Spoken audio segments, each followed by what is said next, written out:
ये general category क्या है? हर एग्जाम में आप देखते हो ना, वैकेंसीज आती है जनरल कैटेगरी की, रिजर्व कैटेगरी। तो ये जनरल कैटेगरी क्या है? Is it equal to general caste reserve only for unreserved category? ऐसा नहीं। सुप्रीम कोर्ट का एक जजमेंट है जिसने बड़ा साफ कर दिया है कि ओपन कैटेगरी या अनरिजर्व कैटेगरी हर किसी के लिए ओपन है। दैट मीन्स यहाँ जनरल अनरिजर्व कैटेगरी वाले भी लोग आ सकते हैं या फिर कैटेगरी वाले जो है वो भी आ सकते हैं, दोनों आ सकते हैं।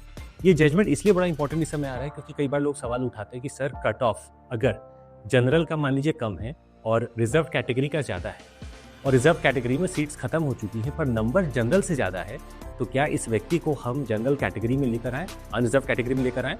तो कुछ एग्जाम्स नहीं लेकर आ रहे थे। सुप्रीम कोर्ट ने बड़ा साफ कर दिया, मेरिट को तवज्जो दीजिए। मतलब अगर मेरिट ज़्यादा है तो भले वो रिजर्व कैटेगरी का था, भले ही उसके नंबर ज़्यादा आ रहे हो जनरल कैटेगरी से, वो अपने कैटेगरी में नहीं जाएगा, वो जनरल में कंसीडर किया जा सकता है अगर उसके नंबर ज़्यादा है। तो मेरिट को पेनलाइज मत करिए, ये कहा है सुप्रीम कोर्ट ने। इंदिरा साहनी जजमेंट ने भी यही कहा है, open category must be open to all. दूसरा, 2010 और 2015 के भी कुछ ऐसे जजमेंट्स है सुप्रीम कोर्ट में जहाँ साफ किया गया कि जनरल कैटेगरी में कोई भी आ सकता है। अब आप अमूमन दिमाग लगाइए कि हम लोग एक पढ़ते हैं कैप है 50% का ऑन जनरल कैटेगरी, और ये कैप एक थियोरेटिकल कैप है।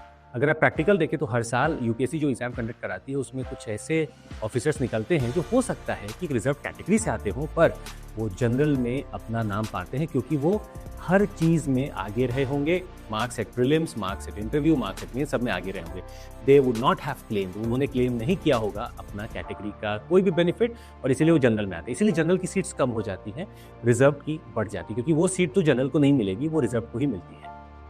ये चीज़ आपको और बता दें, माइग्रेशन इसको कहते हैं, रिजर्व कैटेगरी के जनरल में आ सकते हैं पर जनरल से रिजर्व में नहीं जाया जा सकता है। पर अगर किसी भी कैंडिडेट ने रिजर्वेशन का कोई भी फायदा ले लिया किसी भी लेवल पे तो वो जनरल में ट्रीट नहीं होगा।